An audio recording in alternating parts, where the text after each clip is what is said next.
नमस्कार दोस्तों, बहुत बहुत स्वागत हो आपको अपना YouTube चैनल लर्निंग पॉइंट पर। दोस्तों, आज के इस वीडियो में हम अस्मद यानी कि मैं शब्द रूप को पढ़ना, लिखना एवं याद करना बहुत ही आसानी से सीखने वाले हैं। साथ ही यहाँ आप देख रहे हैं कि हमने कारक चिन्ह को भी लिख रखे हैं। इस कारक चिन्ह के माध्यम से हम इन सभी शब्दों के एक एक हिंदी मीनिंग को भी समझेंगे कि इन सभी शब्दों का क्या क्या अर्थ होता है, कौन से शब्दों का प्रयोग हम कहाँ कहाँ करते हैं। यानी कि आज का ये वीडियो बहुत ही ज़्यादा इंटरेस्टिंग एवं यूजफुल होने वाली है, इसलिए आप बने रहे हमारे वीडियो के लास्ट तक। और चलिए करते हैं वीडियो को स्टार्ट।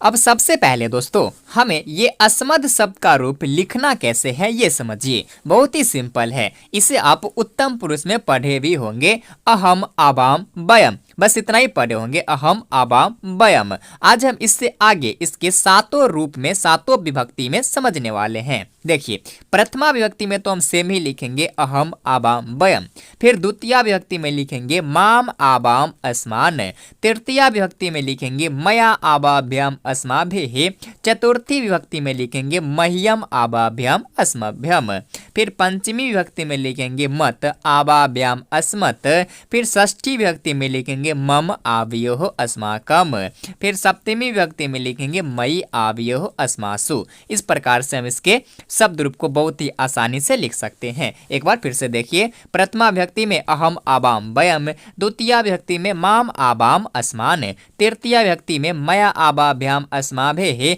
चतुर्थी विभक्ति में मह्यम आबाभ्याम अस्मभ्यम, फिर पंचमी विभक्ति में मत आबाभ्याम अस्मत्, षष्ठी विभक्ति में मम आवयोः अस्माकम, सप्तमी विभक्ति में मयि आवयोः अस्मासु। चलिए अब हम इस कारक चिन्ह के माध्यम से इन सभी शब्दों के एक एक हिंदी मीनिंग को समझते हैं, फिर हम इसके याद करने का तरीका को सीखेंगे। अब दोस्तों, आप इस कारक चिन्ह को तो समझते ही होंगे। प्रथमा होता है कर्ता का ने कारक चिन्ह है, द्वितीय होता है कर्म को, तृतीय होता है करण से या फिर द्वारा, चतुर्थी होता है संप्रदान को या फिर के लिए, पंचमी होता है अपादान से, षष्ठी होता है संबंध कारक, इसका कारक चिन्ह होता है का, की, के या फिर रा, री, रे भी होता है, फिर सप्तमी विभक्ति होता है अधिकरण कारक, इसका कारक चिन्ह होता है में या फिर पर। चलिए अब हम इसी कारक चिन्ह के माध्यम से इन सभी शब्दों के एक एक हिंदी मीनिंग को समझते हैं। देखिए, बहुत ही सिंपल है। ऊपर ये एक वचन, द्विवचन, बहुवचन, इसे तो आप समझते ही होंगे कि जिससे एक का बोध होता है उसे हम एक वचन कहते हैं, जिससे दो का बोध होता है उसे हम द्विवचन कहते हैं, और जिससे दो से अधिक का बोध होता है उसे हम बहुवचन कहते हैं। देखिए, अब हमें ज्यादा कुछ नहीं करना है, बस ये प्रथमा विभक्ति का कारक चिन्ह क्या होता है, ने। तो सिंपल सी हमें एक वचन में कहता है अहम,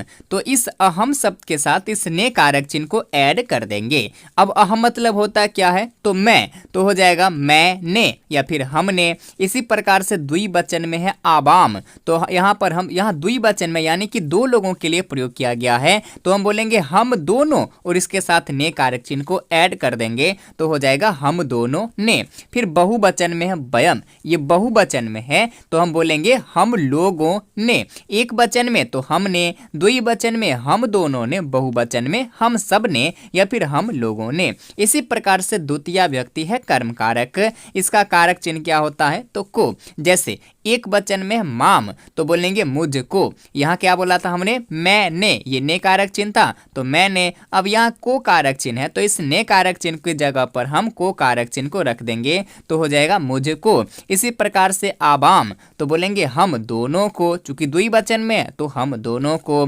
इसी प्रकार से बहुवचन में है अस्मान, तो यहाँ पर क्या बोलेंगे, हम लोगों को। एक वचन में तो मुझको, द्विवचन में हम दोनों को, बहुवचन में हम सबको या फिर हम लोगों को। फिर तृतीय विभक्ति है करण कारक, इसका कारक चिन्ह होता है से या फिर द्वारा। जैसे एक वचन में मया तो बोलेंगे मुझसे या फिर मेरे द्वारा। फिर द्विवचन में आबाभ्याम तो बोलेंगे हम दोनों से या फिर हम दोनों के द्वारा। फिर बहुवचन में अस्माभिः तो बोलेंगे हम लोगों से या फिर हम लोगों के द्वारा। इसी प्रकार से फिर चतुर्थी विभक्ति है संप्रदान कारक। इसका कारक चिन्ह होता है को या फिर के लिए। जैसे एक वचन में मह्यम तो बोलेंगे मुझको या फिर मेरे लिए। फिर द्विवचन में है आवाभ्याम तो बोलेंगे हम दोनों को या फिर हम दोनों के लिए। बहुवचन में अस्मभ्यम तो बोलेंगे हम सबको या फिर हम सब के लिए या फिर हम लोगों को या फिर हम लोगों के लिए। फिर पंचमी विभक्ति है अपादान कारक। इसका कारक चिन्ह होता है से। जैसे मत मुझसे, आवाभ्याम हम दोनों से, अस्मत् हम सब से। फिर षष्ठी विभक्ति है संबंध कारक। इसका कारक चिन्ह होता है का, की, के या फिर रा, री, रे भी होता है। जैसे एक वचन में मम तो बोलेंगे मेरा या फिर मेरी। द्विवचन में आवयोः तो बोलेंगे हम दोनों का या फिर हम दोनों की। फिर बहुवचन में अस्माकम तो बोलेंगे हम सब का या फिर हम सब के। फिर सप्तमी विभक्ति है अधिकरण कारक। इसका कारक चिन्ह होता है में या फिर पर। जैसे एक वचन में मई तो बोलेंगे मुझ में या फिर मुझ पर। द्विवचन में आवयोः तो बोलेंगे हम दोनों में या फिर हम दोनों पर। फिर बहुवचन में अस्मासु तो बोलेंगे हम सब में या फिर हम सब पर।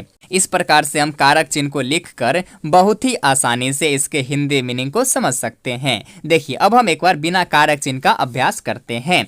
अहम मतलब मैं या फिर मैंने, आवाम हम दोनों ने, वयम हम सब ने, माम मुझको, आवाम हम दोनों को, अस्मान हम सबको, मया मुझसे या फिर मेरे द्वारा, आवाभ्याम हम दोनों से या फिर हम दोनों के द्वारा, अस्माभिः हम सब से या फिर हम सबके द्वारा, मह्यम मुझको या फिर मेरे लिए, आवाभ्याम हम दोनों को या फिर हम दोनों के लिए, अस्मभ्यम हम सबको या फिर हम सब के लिए।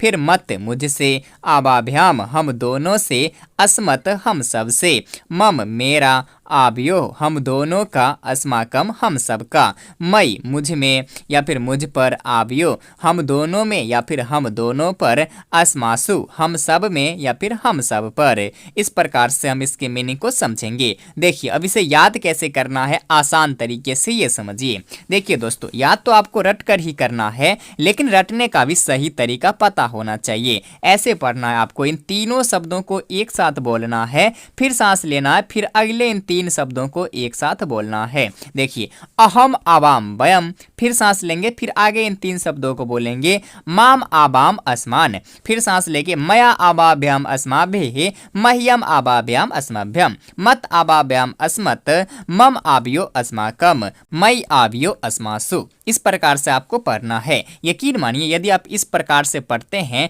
तो बहुत ही आसानी से आपको 5 मिनट के अंदर ही याद हो जाएगा। देखिए एक बार कैसे पढ़ते हैं। अहम आवाम वयम, माम आवाम अस्मान, मया आवाभ्याम अस्माभिः, मह्यम आवाभ्याम अस्मभ्यम, मत आवाभ्याम अस्मत्, मम आभ्यो अस्माकम, मई आभ्यो अस्मासु। इस प्रकार से आपको पढ़ना है। तो दोस्तों ये था हमारा आज का वीडियो अस्मद यानी कि मैं शब्द रूप पढ़ना, लिखना एवं इसके मीनिंग को समझने का। बाकी ये वीडियो आपको कैसी लगी अपनी राय जरूर कमेंट करें, और यदि वीडियो अच्छी लगी हो तो प्लीज चैनल को सब्सक्राइब जरूर करें, ताकि ऐसे ही संस्कृत व्याकरण से संबंधित सभी वीडियो आप तक पहुंचे। मिलता हूं पुनः फिर नेक्स्ट वीडियो में, तब तक के लिए धन्यवाद।